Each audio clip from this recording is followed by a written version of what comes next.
Hello, friends. Did you know that we produce an extra bonus episode every month? It's for our subscribers to No Small Endeavor Plus. Once a month, our producer Jacob Lewis joins me as we go behind the scenes, if you will, into the habits and practices that we've learned from our guests over the years. We try them out ourselves and share our insights. We discuss matters mundane and practical to matters rather transcendent and wonderful.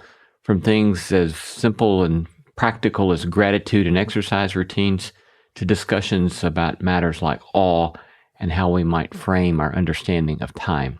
There's a bit of basking in the joys of the pursuit of a good life and as well commiserating together about our failures and struggles. For $5 a month, NSC Plus subscribers get these bonus episodes, plus ad-free listening and discounts to our live shows. Sign up now by following the link in the show notes or go to nosmallendeavor.com. We do hope you'll join us over in NSC Plus today. I'm Lacey Camp. This is No Small Endeavor, exploring what it means to live a good life. Most people's religious formation stopped, and so they're left with trying to solve 27-year-old problems with an 8th grade religious formation. That's Zach Davis, Associate Editor of the journal America. He's one half of the duo that hosts the podcast Jesuitical, a podcast for young Catholics. I do think one half of the church's social teaching is criticized heavily, while some of the great works that the church does in the United States are ignored. And that's Ashley McKinless, Executive Editor at America, and Zach's co-host. We discuss the landscape of faith for young people in today's culture, as well as some of the pressing issues they believe the Catholic faithful and American society at large must address. People are liturgical beings at their heart, and when they're not being fed, they seek it out. Coming right up. Hello all, it's that time again for our annual Thanksgiving show on Sunday, November 19. This year it's at the beautiful Schermerhorn Symphony Center in Nashville, and have we got a lineup that you do not want to miss. Author and podcaster extraordinaire Malcolm Gladwell will be joining us on stage, as well as legendary country music singer our friend Vince Gill, and celebrated bluegrass guitarist and aficionado Brian Sutton, and players from the Nashville Symphony. It will be our usual fare of combining art and conversation to explore what it means to live a good life. Don't live in Nashville? 2 suggestions. Come on in to Music City, make a weekend of it. Or if that doesn't work, buy a live stream ticket. It's the highlight of our year. Buy your tickets now by going to nosmallendeavor.com. No Small Endeavor thanks our sponsor Lipscomb University, located in Nashville, Tennessee. Students at Lipscomb University are part of a Christ-centered community that prepares them for lives of purpose through rigorous academics and transformative experiences, where academic inquiry, grounded in a rich tradition of faith, shapes people of character who will impact the world. You can learn more about Lipscomb or schedule a visit at lipscomb.edu. I'm Lee C. Camp. This is No Small Endeavor, exploring what it means to live a good life. My guests today are 2 young Catholics wrestling openly and honestly with their faith on a podcast called Jesuitical. And they're vulnerable about everything from their love of the Catholic Church's social teachings to their desire for a more robust institutional apology for the covering up of clerical sexual abuse. Whether you're a Catholic or not, or consider yourself religious or not, this is a fascinating conversation on community, politics, and religious prejudice, and breaking down false dichotomies. Here's our interview with Ashley McKinless and Zach Davis. Ashley McKinless is an executive editor at America, one of the leading Catholic publications in the United States, also a host of Jesuitical, a podcast for young Catholics. Zach Davis is an associate editor and the senior director for digital strategy for America, where he writes on faith and culture, and he also co-hosts Jesuitical. Jesuitical is produced by American Media, which is a Jesuit-run organization that's published America magazine for more than a century.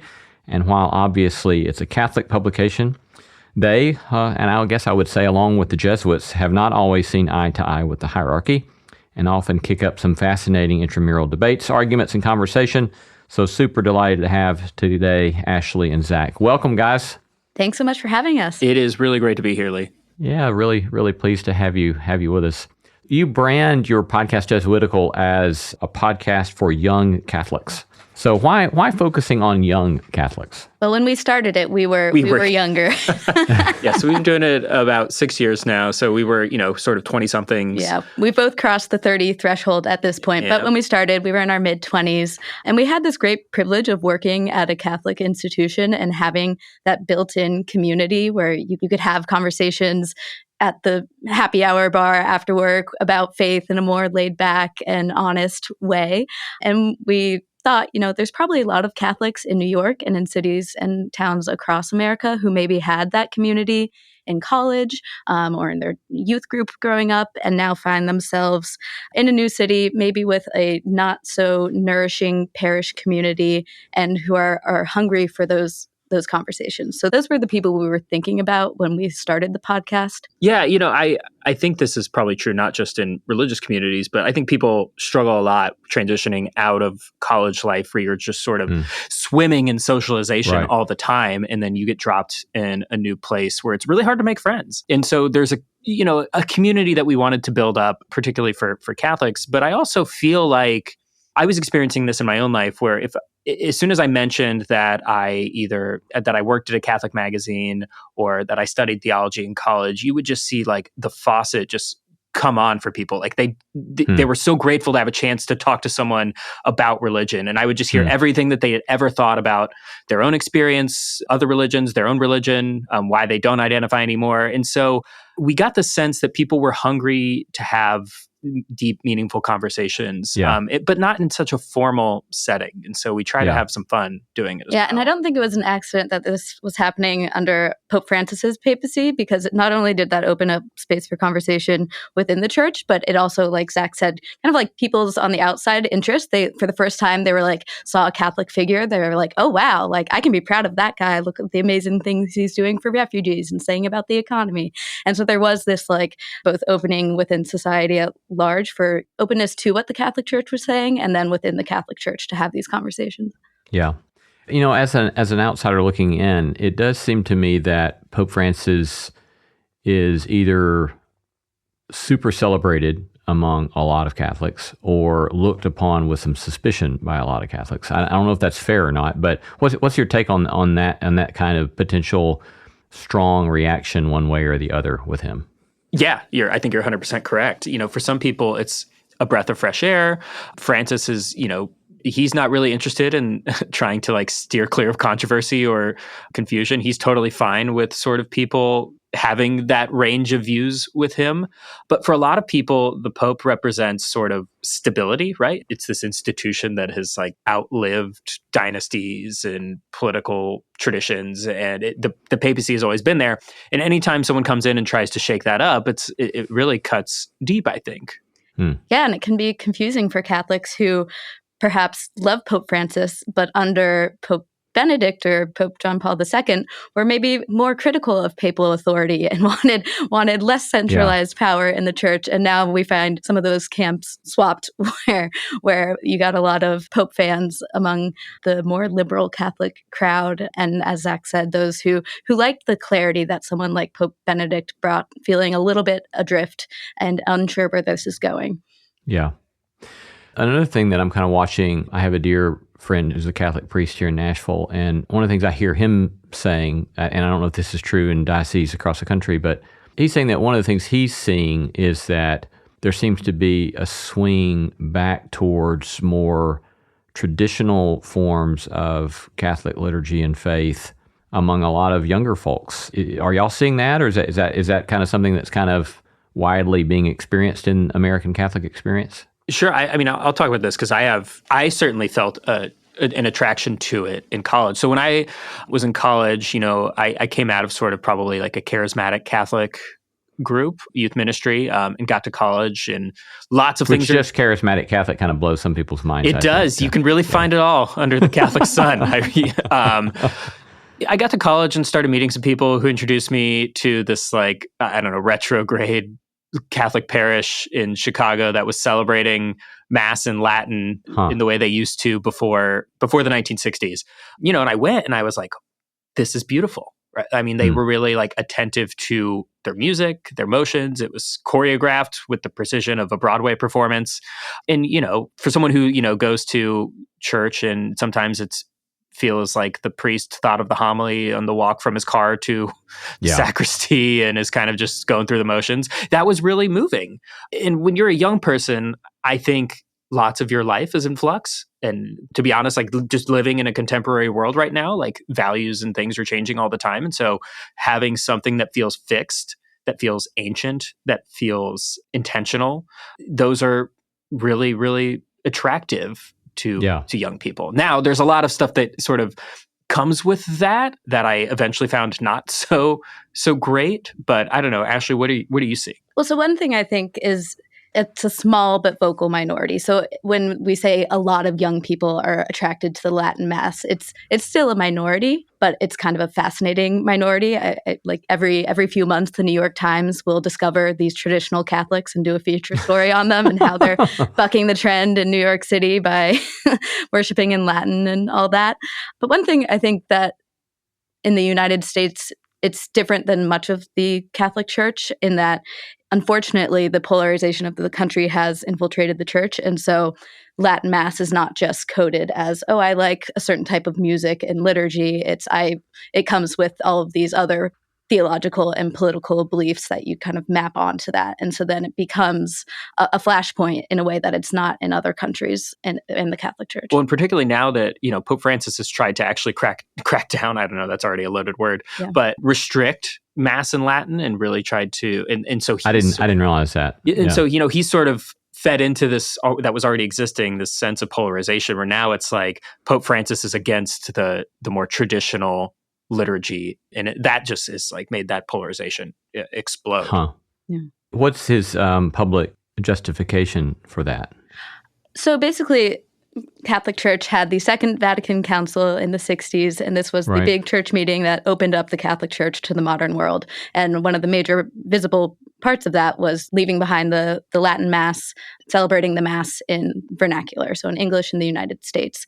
And, that was hard for some to accept at the beginning. And for a while, the church was accommodating Catholics who were attached to the more traditional liturgy by giving them, special permission to celebrate it. And so that was kind of seen as a transition period. And the goal was eventually to have a unified single liturgy for every Catholic in the world.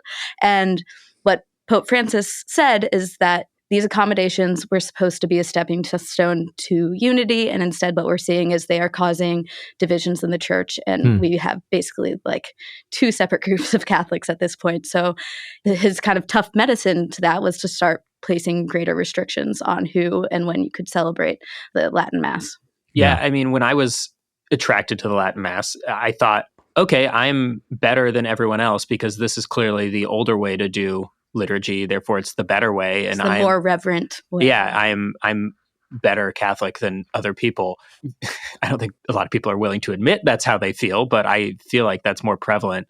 But the other thing, in addition to just switching the language, the major shift that the Catholic Church was trying to enact with switching up the liturgy was making everybody in attendance a full and active participant, right? You used to be able to go to a Catholic liturgy and kind of just like be in a corner and saying your own prayers while the priest was like doing his thing. And, now there's call and response, and you're supposed to, lay people are doing readings and they're serving as ministers of communion. And so it really was trying to like stir up this participation from everybody. And, if we're still doing it the old way and the new way at the same time. And if young people are attracted to the old way, it kind of breaks this idea of a transition that Ashley was talking about. I do want to put in a word for the fans of the Latin Mass. I don't think all of them are anti-Francis. I don't think all of them are, think they're superior to everyone else. And I think they're not all like Zach. No, thank God. But I want to see where they're coming from. And I think part of it is a reaction to really lackluster liturgies in English since the Second Vatican Council. Like, you can go to a lot of parishes where the music isn't great. You're supposed to be singing along, but no one's singing along, and everyone's just kind of there, but not really actively participating. Yeah. And so going to a liturgy where it's so steeped in tradition, going back, not all the way to Jesus, but pretty far back. Yeah. I can understand the appeal of that.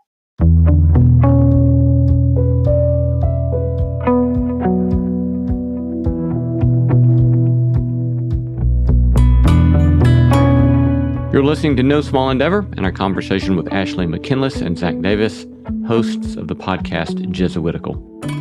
I love hearing from you. Tell us what you're reading, who you're paying attention to, or send us feedback about today's episode.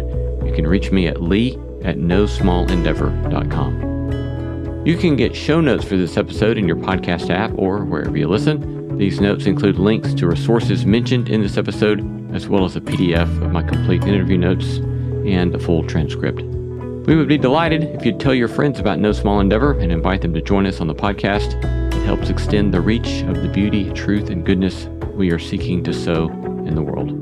Coming up, we continue to discuss the changing landscape of faith in the lives of young people, as well as address some of the largest, most public issues facing the Catholic Church.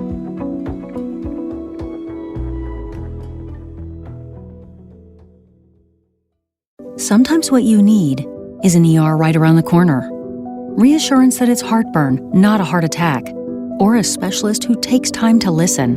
When people come together, something powerful happens. TriStar Health's comprehensive network of over 1,000 clinical experts connects you with the right care, because sometimes what you need is someone to take care of you. TriStar Health, a network of care focused on you.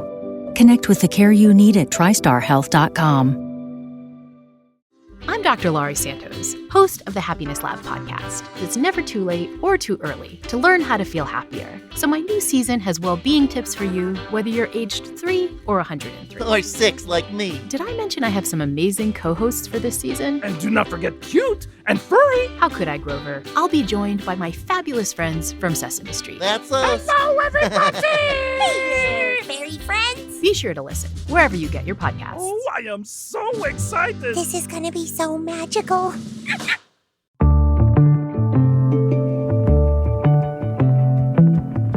It's so fascinating as you're describing this, because I'm thinking about the sort of, what would it be, inverse or converse of this in what I'm watching happen in the evangelical and Protestant world. Because first I should just say, right, certainly even churches that are not considered liturgical have a liturgy in the sense of they have an order of the way they do things and expectations of what's going to happen when they gather. But under the heading of low church liturgy, among evangelicals especially, there's typically a very prominent personality, especially in the megachurch phenomenon, right? It's a very personality-driven social gathering where it's the preacher, the pastor, that it's kind of about that personality, and it's about the sermon. The other stuff gets done, but it's about the sermon, it's about the personality. That's kind of the thing holding it together. So churches will grow or decline based upon who that personality is. And then there's been a lot of folks, and I don't know numbers, but at least the anecdotal evidence is plentiful, that there are a lot of folks that get weary of that, and then they decide to go become Anglicans or Episcopals, or some friends I had here in town who, in my own congregation, that went and became Catholics, because they're drawn by the liturgy. And so it's interesting as well that you have kind of a opposite direction of maybe socio-political alliances as well. So you can kind of go from stereotypical American conservatism, politically speaking, in evangelicalism, and then as they go sort of the higher church liturgy and discover the beauties of the great Christian tradition that way, a lot of times they're finding themselves in contexts that are much more moderate or left of center socio-politically. So it's just fascinating. But I don't know, any commentaries about that kind of contrast between what you're seeing happening in the Catholic world versus the Protestant world? Well, I think something it speaks to is that people are liturgical beings at their heart. And when they're not being fed, they seek it out. And there's just been a decline in that in every other part of life. You know, even something like going to the movies, I tend to think of as a liturgical experience, right? There's a way of doing things. There's an order, something you expect to happen. You do it with other people. And now all we do is just like stream everything on our couch by ourselves, right? You probably even have shows that you don't even watch with your partner or your spouse. It's become totally unbundled from the liturgical experience. And so I think when that's not happening in other parts, people are going to look for it even more within their religious tradition.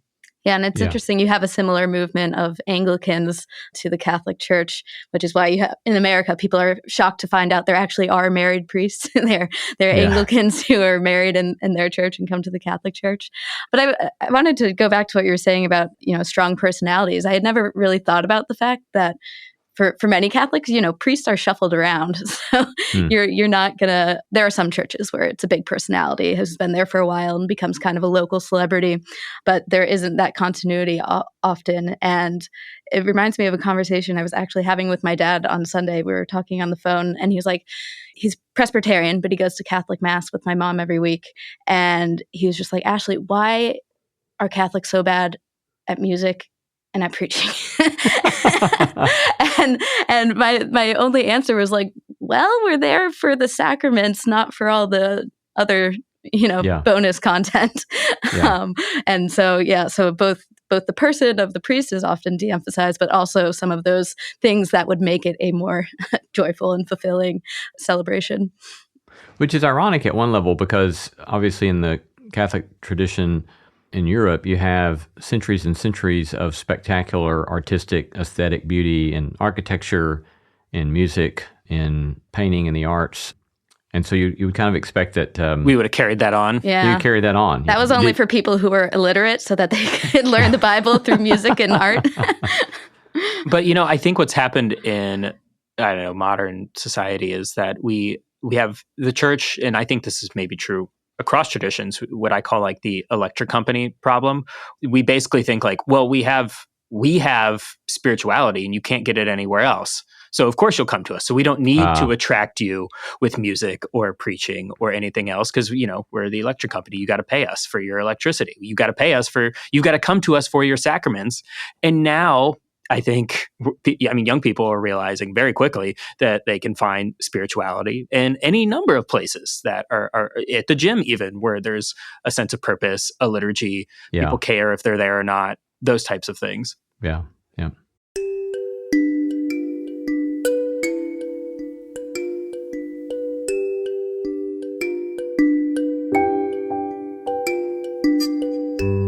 Let me shift gears and ask this question. When you think about what you're seeing in your experience in American Catholicism and then those outside of Catholicism, so whether it's coming from Protestants or whether it's coming from people that don't practice any sort of faith, what do you think is the fairest common criticism of American Catholicism?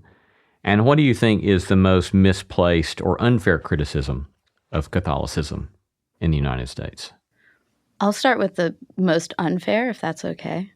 Sure. I think, one, people often talk about the bishops as a unified single body and are very critical of the bishops. And the most common criticism is, they're obsessed with things that happen in the bedroom. So abortion, contraception, same-sex marriage, that sort of thing. And it's true, they do care a lot about those things, but people often pay less attention to what the bishops are saying about immigration and refugees and the economy and the death penalty and things of those nature. So I do think one half of the church's social teaching is criticized heavily, while some of the great works that the church does in the United States are ignored.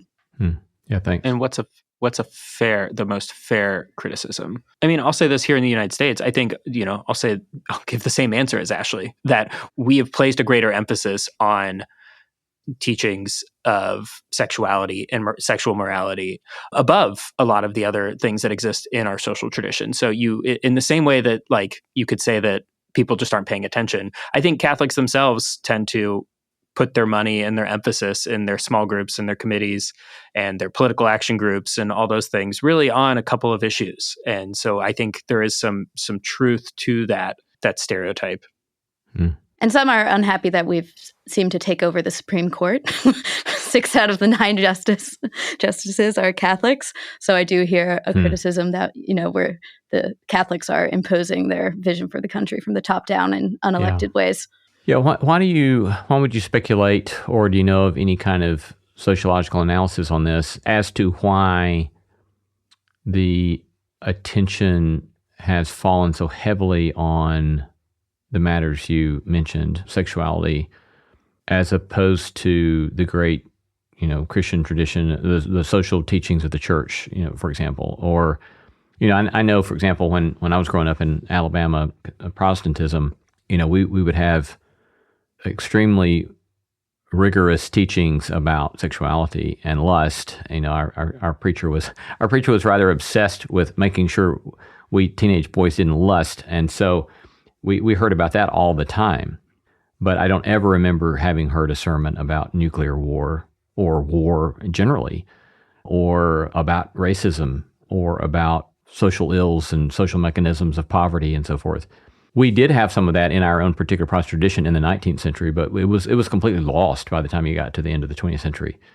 Why do you think there's been that sort of myopic practice, at least in American Catholicism, where that kind of rich tradition of social Catholic teaching, or what was it, 1980s, the U.S. Council of Catholic Bishops with the challenge of peace, talking in very helpful ways about war and nuclear war and so forth.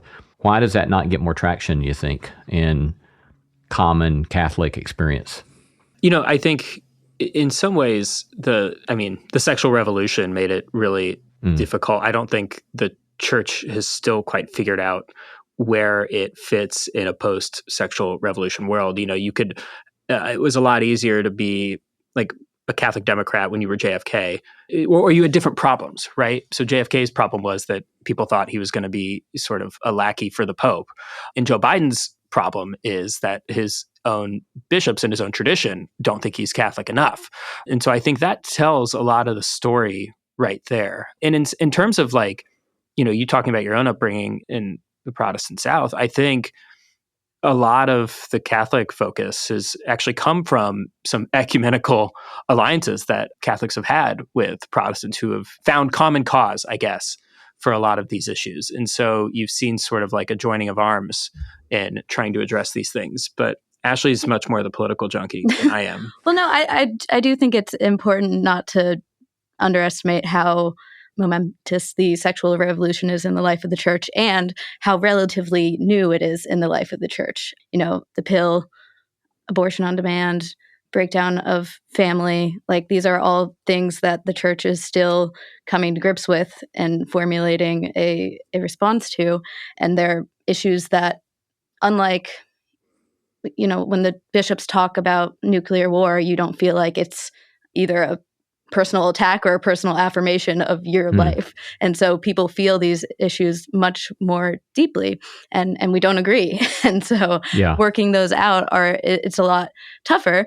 And so I think there's been a lot more public grappling with it as opposed to something like nuclear war, where people feel like, what can I do about this? And I also think there's the perception that, the Catholic hierarchy is celibate men. Yeah. Right. And what do celibate... And the reality, not just the perception.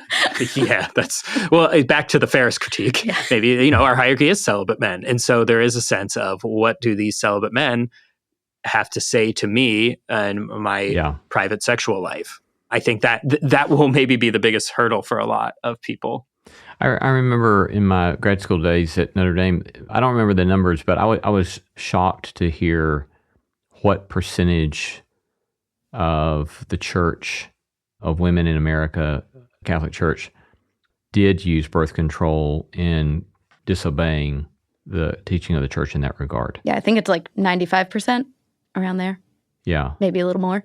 Yeah, it's a fascinating just sort of case study, and even I think if you think the church is going through tumultuous times right now, looking at, sort of during Vatican II and right after. And this is where the church really formulated its teaching about the pill and contraception. Also a pretty wild time in terms of what people were debating and talking about and how to deal with, it seemed like the church was pretty close to being okay with birth control. And then the Pope sort of zagged a little bit against the commission that he appointed to study the issue. The inventor of the pill was a Catholic physician who was trying to help poor women in Boston. And so there is this fascinating history. And I think this is sort of, you encounter this all the time in Catholicism, where it seems like in the rearview mirror, like it was sort of monolithic and everybody thinks and talks the same way. But then when you get into the nitty gritty, you find this big mess of lived experience and reality. Yeah. Well, that's reminding me of an interview that I did with church historian Randall Balmer at Dartmouth, and he was looking at the rise of the religious right in the late 70s and early 80s, and talking about, we presume that Roe v. Wade was kind of the precipitating factor for the rise of the religious right, and he's arguing actually it was other factors, namely, he's arguing very provocatively, and he has a lot of evidence to make the case, that you had certain conservative evangelical schools that wanted to continue to practice racial discrimination in their admissions policies. And once they began to be getting pushed by the federal government to say, well, you can't get aid if you're going to do that, that this catalyzed them to become more of a political force, and that was the precipitating factor. And then it was the late 70s when they began to discover that they could get people catalyzed also around the issue of abortion and have a kind of a voting bloc. But, I remember that interview, him talking about how there were articles published in Christianity Today, the flagship evangelical magazine, where you had certain very prominent evangelicals making the case that while abortion is regrettable and is not ever preferred, that under certain cases and certain circumstances, it may be legitimate. And that's a shocking sort of thing, I think, to hear about evangelicalism, is that it was more diverse and more pliable with regard to this, whatever that was 40, 50 years ago, than it is now. And so much of it seems to have been solidified or concretized or made very rigid in alliance with U.S. political realities as opposed to more careful theological engagement. Any thoughts on that? Yeah, no, so I just listened to this podcast. It's by a British journalist, Ron Johnson, called Things Fall Apart. And it's on the origins of the culture wars. And there's a fascinating episode on abortion. And it tells the story of this American Catholic philosopher, theologian who had lived in Switzerland and had his little commune there. And then him and his son make a documentary defending the teachings of Christianity. And they bring it to the United States. And the last part of the documentary is on abortion. And they can't get any evangelicals to get on board with this documentary. They're going to cities and having these events. And then they find that an evangelical is having a conference and all these, feminists are coming out to protest it, and pro-life Catholics are the only ones who kind of like come to their defense. And so they like start talking and they're like, oh, okay, we'll show your documentary. And it just becomes this massive success in the United States. And I don't know if that's not like the only reason for this alliance between Catholics and evangelicals, but it's interesting. It is kind of contingent. It wasn't, inevitable that this alliance was going to happen for a very long time. Evangelicals saw abortion as a Catholic issue that they didn't want to touch.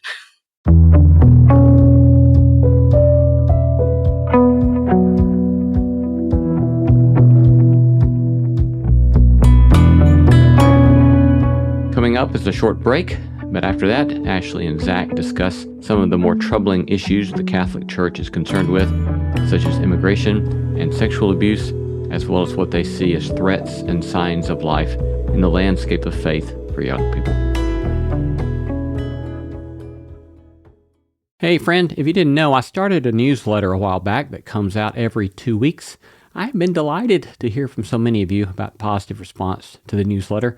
We call it the No Small Endeavor Notebook, where I riff on themes and topics related to our podcast, giving you additional material for thinking and doing in your own quest to make sense of what it might mean to live a good life. Join us by going now to nosmallendeavor.com and sign up there. Again, go to nosmallendeavor.com to sign up now for our free No Small Endeavor Notebook newsletter.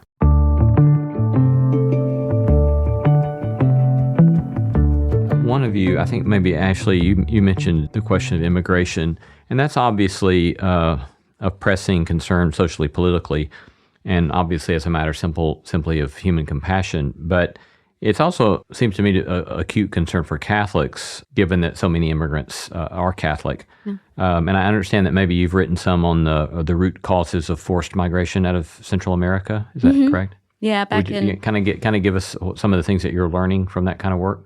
Yeah, so that was way back in 2016, and I went in the October before the election. And so I went down to Guatemala and Honduras with this idea of, Hillary Clinton is about to be president, and so let me do some research about what kind of investments the United States can make in Central America to kind of make it a place where people want to live and they don't have to flee for their lives or for their economic security.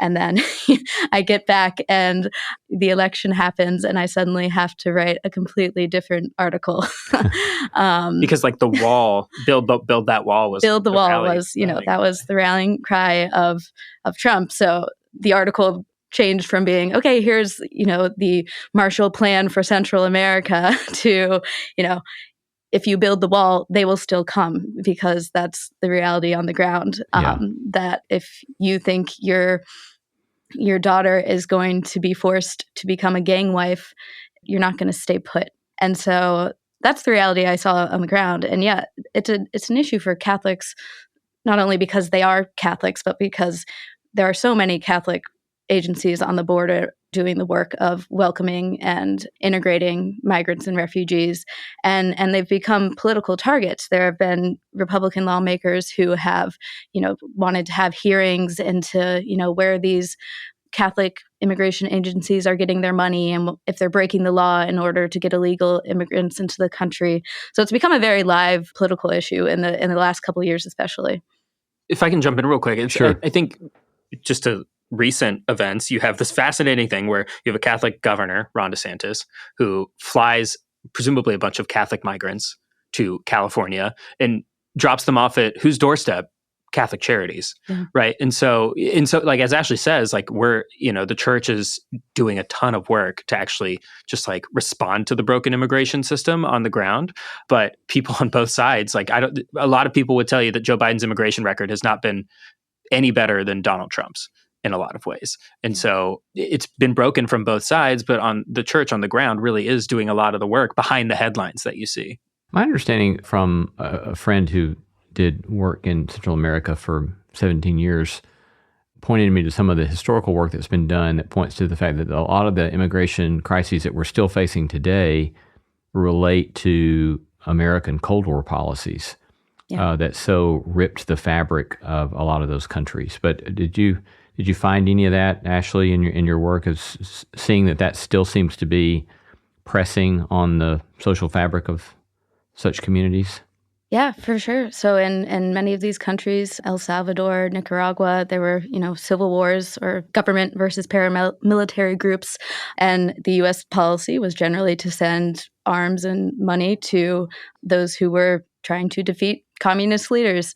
But much of the support for those communist leaders or left-wing leaders was coming from indigenous people or small landholders who had nothing and who had been living in these oligarchic countries. And so one of the policies of, or one of the tactics of these paramilitary right-wing groups was basically genocide in much of the countries and killing poor people because they were maybe hiding left-leaning guerrillas. And so the scars of those conflicts I definitely saw, especially when I was in Honduras, and communities were decimated and still aren't recovered. And unfortunately, many of the promises of left-wing governments have not resulted in widespread rising into the middle class in any form.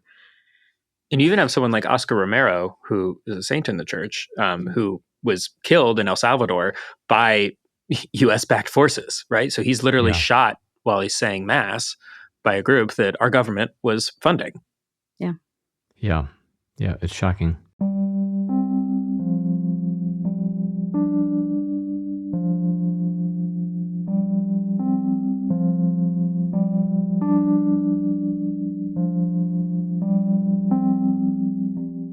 It seems to me that folks who are doing the kind of work that you're doing have to try to hold on to two things simultaneously. And so let me speculate for a moment and see how you respond to this. It seems to me that if you're trying to talk, especially to young Catholics who are kind of trying to make their way in the world and trying to make sense of their faith, that you would have to hold on to, on the one hand, being honest and forthright about the grave failures of the Christian tradition generally and the Catholic tradition more specifically, while also trying to hold on to the claim that there's something true and good and beautiful about the basic convictions which you hold. How have you found yourself trying to navigate that? I sometimes describe it as like, if I'm in like a super hyper in Catholic circle, I'll probably criticize the church more than I normally would. But if I'm talking to people about it on the outside, I will probably defend it to a fault. And it's sort of like family in that way for me. Yeah. But I really, I wouldn't spend so much time talking about it and being honest about some of our faults if I didn't care so much about it, right? If I didn't love this church so much and believe that a guy died and rose from the dead, then I probably, I don't know, go make a bunch of money at Google or something. I don't know. Ashley, how do you feel? Well, this just made me think of recently. So the Catholic Church every couple of years has what we call World Youth Day, where thousands, hundreds of thousands of young Catholics flock to a certain city. The Pope comes, there's liturgies, and it's a very joyful celebration. And the organizer of this year's World Youth Day in Lisbon caught some flack for saying recently in an interview that, we're not trying to convert young people. We're not trying to convert young people to Christ. And people just like grabbed onto that line out of context to be like, the bishop in charge of the Catholic World Youth Day doesn't care about converting people to Christ. But I think that's an unfair, interpretation of what he was saying. Pope Francis has talked about how we're not supposed to proselytize. We encounter people. And the first step of that encounter is not to say, are you going to, you getting baptized yet? Or Right. you get your confirmation finally? It's much more human than that. So my personal approach to this is just trying to, exude joy, the joy that comes from knowing that there's a merciful God that has already forgiven me, and then talk to people and hope that, at some point they're a little bit curious, like, oh, like, where's that coming from? And instead of, starting out with the catechism. Yeah. I feel like most people's like experience of their religious formation stopped, I don't know, in confirmation. And so they're left with trying to solve 27-year-old problems with an 8th grade religious formation. And a lot of that is because the church has failed them. And when they had questions, they were told, stop asking those questions. Here's the answer.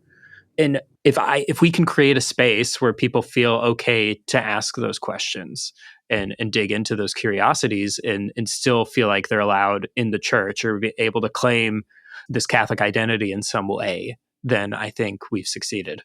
And especially one other thing is just, people our age, they do care a lot about social justice, and they often see that as belonging to the realm of politics or activism, and they don't know about what is often called the Catholic Church's best kept secret of Catholic social teaching, and they don't know about the amazing work that Jesuit Refugee Service or Catholic Charities is doing on the ground. So the Catholic Church is definitely like shooting itself in the foot by not, leading with some of that when it comes to talking to young people. Yeah. I don't know. I would imagine that one of the critiques that gets raised often, and this is obviously a very difficult, painful one, but the clerical sexual abuse. What are you seeing with young people trying to grapple with the brokenness of the faith and yet still wanting to try to find a way to continue to claim what they see as true and good? What's that kind of particular, obviously very painful sort of process like? So at America, each year we have interns and fellows, which means each year we get to encounter new young people, so people in college or just out of college. And, for the first time, we're having people who were maybe born after 2002, when the sexual abuse crisis in Boston first made headlines. And so they really have only ever known a church with a history of sexual abuse, obviously. And so that's the only church they've known. And so I'm kind of in awe of their faith for sticking with it. But I think I was talking to one of our current interns, and what they want is a real apology. That's what they feel like they haven't gotten yet. They've gotten some transparency, yes, some accountability for priests, though not often for bishops who engaged in cover-up. But there hasn't felt like there's been a real apology a wringing of shirts and like, bishops lowering themselves and in a way that feels authentic and not defensive. And so that's the hunger I see among young people when it comes to the youth crisis. At the same time, I think what you see in the rest of the world is not free of sexual scandal. And I think that's kind of come to the fore since the Me Too movement. And so in some ways, I think some people can fall into cynicism that like there's human brokenness everywhere. But I think it's hurt a lot more in the church, partly because of the like religious identification that comes with hearing that like someone you trusted as a spiritual father has done this, or it's someone that is been trusted to like clean this up and fix it, just covered it up and shuffled someone around. I think that's the last part where young people still feel like the church is too defensive, as Ashley said. And there's still like this sense that we never really reckoned with. Why would you cover that up? Like that, that doesn't make any sense to people still. And that's the apology I think we're still waiting for. Are you seeing any sort of traction towards such an official apology? Yeah, I think so. I mean, this is the hard thing is it doesn't really like make news when it happens, but I think Francis has done a lot to sort of bring this issue to the forefront and really try to, it has been an issue in the United States since 2002, but the rest of the global church is really like grappling with it at different phases. Some people it's just coming to the fore. Other people are sort of maybe somewhere in between where the U.S. is and at the very beginning. And so he's really made it an effort to try and make this a global priority. And there have been changes to church law to make that more efficient. But that said, there's still ways to go, I think. Yeah. And I think, so there have been a few bishops here and there who have had, very large masses of reconciliation where, the bishop will literally like lay face down in front of the altar and repent for his sins and for the sins of the church. And I do think we do need more just visceral, visual moments of reconciliation and apology from the church like that. Yeah, and this is just like a Catholic problem, but how does an institution apologize, right? Especially one with such a massive history? The answer is not obvious. Right. And so even if you make what is a perfect apology to one person, another person is going to see some things that we're missing. Yeah. And in addition to official changes to church policy, Pope Francis has made an effort to, whenever he visits a country, visiting with victims of sexual abuse and apologizing to them personally. So it is happening in a piecemeal fashion. But yeah, what a universal apology looks like is unclear at this point. Yeah.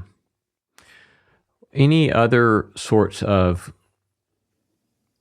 glaring threats to your own sort of sense of Catholic identity that you're kind of regularly grappling with? Or any sorts of things that you're seeing that you're just really happy about and thankful for that you're seeing in American Catholicism? Start with the threats. There's, I think, a couple that are just sort of like the old-fashioned threats, like the glimmer of, consumerism and lust and selfishness. I think those sins are ancient and ever new in some ways. And I find myself, just constantly looking around in my own life and life of my friends and being like, those are still threats to living a Christian life and living in a community of beloveds. In terms of other things, I think we're becoming a lot more isolated, and the disintegration of our institutions and our communities is deadly, possibly, for American church life. And the Catholic Church is no exception to that. Yeah, and the pandemic only accelerated that trend towards isolation. We still see that less people are going back to in-church or in-person services since before the pandemic. And I will say that has been a threat in my personal life. Before the pandemic, I was pretty good about never missing Mass on Sunday. And then the pandemic broke what I thought was a really deeply ingrained habit for a few months. And then on the other side of it, I found myself more often making excuses for myself. And that's something I'm still working on, and I would say is a threat to my faith life. But I will say, in terms of joys, like when I have gone back to my pre-pandemic parish, I see new young people. Like I'd been going to the same church since 2013, and I'm realizing that like I'm not the youngest one there anymore. And every time I go, I'm seeing these people who, like me, moved to the city after college and are still committed to their faith and bringing new life and energy to the parish. So it's easy to fall into despair and cynicism. Like all the nuns are winning and everyone's leaving the church, but that's not actually true. And I think there's like in the Catholic world, because it's so big, you can find really cool and interesting pockets of really fascinating things happening, and maybe your little church community or your parish is kind of dead and depressing and it does not bring you any joy when you go there. But I don't know, maybe there's something cool happening at a Catholic hospital or a Catholic soup kitchen or a Catholic worker farm or a Catholic magazine or a Catholic podcast. I don't know, Jesuitical could be one. There are these pockets of sort of not traditional church-based expressions of religious life that are maybe socially oriented, that are really cool and exciting. And I wish more people would seek those out and discover them. We've been talking today to Ashley McKinless and Zach Davis, both who work for America Media, which publishes America Magazine, Jesuit magazine published for more than a century now, and they are co-hosts of the podcast Jesuitical, a podcast for young Catholics. Zach and Ashley, thanks so much for being with us today. It's been great. It's been a delight, Lee. Thanks so much. Thank you, Lee.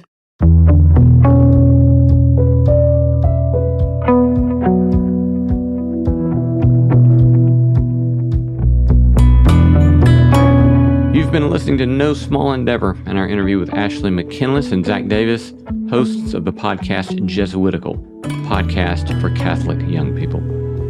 We gratefully acknowledge the support of Lilly Endowment Incorporated, a private philanthropic foundation supporting the causes of community development, education, and religion, and the support of the John Templeton Foundation, whose vision is to become a global catalyst for discoveries that contribute to human flourishing.